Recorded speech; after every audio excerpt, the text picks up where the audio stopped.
ನೋಡಿ ಸರ್, ದುಡ್ಡು ಮಾಡೋದು ಬಹಳ ಬಹಳ ಸುಲಭ. ಹೆಸರು ಮಾಡೋದು ಬಹಳ ಬಹಳ ಸುಲಭ. ಯಾವುದೋ ಒಂದು ರೀತಿಲಿ ನುಸುಳ್ಕೊಂಡು ಹೋಗಿ ಗುಳ್ಳೆ ನರಿತರ ನಾವು ಹೆಸರು ಮಾಡ್ಬಿಡ್ಬೋದು, ದುಡ್ಡು ಮಾಡ್ಬಿಡ್ಬೋದು. ಇದರಲ್ಲಿ ಏನಂತ ಮಹತ್ತರವಾದಂತಹ ಸಾಧನೆ ಏನೂ ಇಲ್ಲ ನನ್ನ ಪ್ರಕಾರ. ಆದರೆ ಮಾಡಿರೋ ದುಡ್ಡನ್ನ ಉಳಿಸ್ಕೊಳ್ಳೋದು, ಗಳಿಸಿರೋ ಉಳಿಸ್ಕೊಳ್ಳೋದು ಇದೆಯಲ್ಲ, ಇದು ದೊಡ್ಡ ಸಿದ್ಧಿ. ಇದಕ್ಕೆ ನಾವು ಶತಪ್ರಯತ್ನ ಪಡಬೇಕು. ಹೆಸರು ಮಾಡೋದು ಬಹಳ ಸುಲಭ, ಅದನ್ನು ಉಳಿಸ್ಕೊಳ್ಬೇಕಲ್ಲ, ಅದು ಬಹಳ ಶತಪ್ರಯತ್ನ ಮಾಡಬೇಕು. ಇದರಲ್ಲಿ ಏನಿಲ್ಲ, ಹೆಸರು ಮಾಡೋದು ದುಡ್ಡು ಮಾಡೋದು ಏನು ತೊಂದರೆ ಇಲ್ಲ.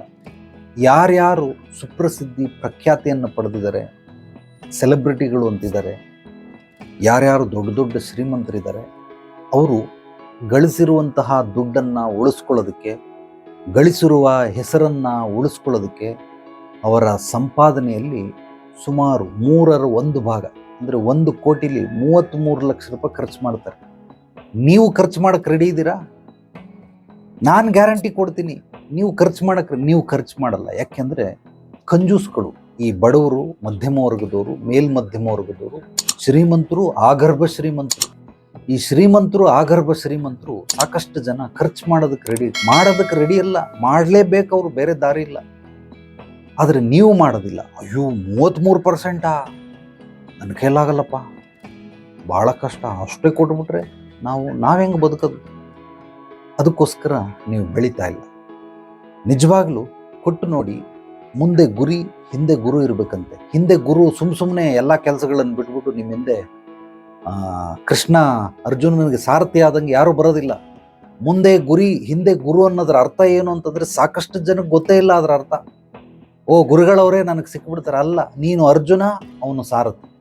ಇದನ್ನು ಮುಂದೆ ಗುರಿ, ಹಿಂದೆ ಗುರು ಅಂತಾರೆ.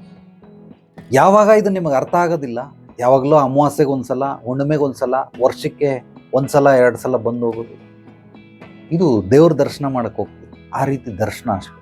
ನಿಜವಾಗ್ಲೂ ನಿಮಗೆ ಮಾರ್ಗದರ್ಶನ ಬೇಕು ಅಂದರೆ ಖಂಡಿತವಾಗ್ಲೂ ನೀವು ರೆಡಿ ಇರಬೇಕು. ಆದ್ದರಿಂದ ರೆಡಿ ಇದ್ದರೆ ಮಾತ್ರ ಬರಬೇಕೆ ಹೊರತು, ಇಲ್ಲಾಂದರೆ ಖಂಡಿತವಾಗ್ಲೂ ಬರೋ ಅವಶ್ಯಕತೆ ಇಲ್ಲ. ಸೊ ದುಡ್ಡು ಖರ್ಚು ಮಾಡದೇನೆ ಇಲ್ಲಿ ಏನೂ ಸಿಗಲ್ಲ. ಯಾವುದೂ ಇಲ್ಲಿ ಫ್ರೀ ಇಲ್ಲವೇ ಇಲ್ಲ. ಹುಟ್ಟು ಸಾವು ನನ್ನ ಪ್ರಕಾರ ಇದು 2 ಮಾತ್ರನೇ ಉಚಿತ. ಇನ್ನು ಮಿಕ್ಕಿದ ಎಲ್ಲದಕ್ಕೂ ನಾವು ಇಲ್ಲಿ ಬೆಲೆ ತೆತ್ತಲೇಬೇಕು. ಅದು ಸ್ಥೂಲವಾದ ಬೆಲೆ, ಆರ್ಥಿಕವಾದ ಬೆಲೆ ಇರಬಹುದು, ಬೇರೆ ರೀತಿ ಬೆಲೆ ಇರಬಹುದು. ನಮ್ಮ ಶಕ್ತಿ ಚೈತನ್ಯವನ್ನು ಕೊಡಬೇಕು, ಬುದ್ಧಿ ಜ್ಞಾನವನ್ನು ಕೊಡಬೇಕು. ಒಂದು ಲೇವಾದೇವಿ ಅಂತಾರೆ, ಏನೋ ಕೊಡೋದು ತಗೊಳ್ಳೋದು, ಏನೋ ಒಂದು ಕೊಡಲೇಬೇಕು ನೀವು.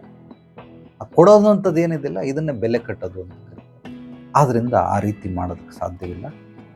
ನಿಮಗೆ ನಿಜವಾಗ್ಲೂ ಆನೆಸ್ಟಾಗಿ ಆ ಗಳಿಸಿರೋ ಹಣವನ್ನು, ಗಳಿಸಿರೋ ಹೆಸರನ್ನು ಉಳಿಸ್ಕೊಳ್ಬೇಕಾದ್ರೆ ನಾನು ನಿಮಗೆ ನಿರಂತರವಾದ ಮಾರ್ಗದರ್ಶನ, ಕೆಲವೊಂದು ವಿದ್ಯೆಗಳು, ಸೂಕ್ಷ್ಮ ವಿದ್ಯೆಗಳ ಮೂಲಕ ನಿಮಗೆ ಸಂರಕ್ಷಣೆ ಮಾಡೋದನ್ನು ಅಷ್ಟು ಸುಲಭವಾದ ಕೆಲಸ ಅಲ್ಲ.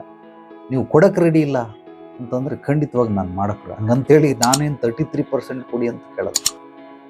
ಸೊ ಒಂದು 10% ಅಷ್ಟು ಮಿನಿಮಮ್ ಕೊಟ್ಟಾಗ ಖಂಡಿತವಾಗ್ಲೂ ನಿಮ್ಮ ಜೀವನದ ಒಂದು ಗಾಡಿಯನ್ನು, ಬಂಡಿಯನ್ನು ಸಾಗೋದಕ್ಕೆ ಏನೇನು ಬೇಕು, ಇನ್ನೂ ಲಾಭ ಗಳಿಸೋದಕ್ಕೆ, ಇನ್ನೂ ಅಭಿವೃದ್ಧಿ ಸಮೃದ್ಧಿ ಹೊಂದೋದಕ್ಕೆ ಖಂಡಿತವಾಗ್ಲೂ ಮಾರ್ಗದರ್ಶನವನ್ನು ನೀಡೇ.